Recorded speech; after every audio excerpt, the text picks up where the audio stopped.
I will make it 60 FPS.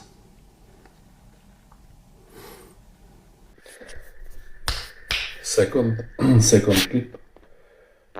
Now recording 60 FPS. 60 FPS. And the noise is still there, you can see it on the screen.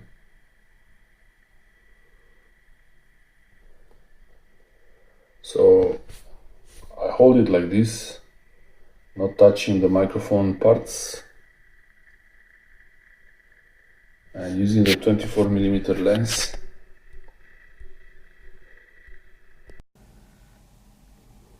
If I switch to the 85,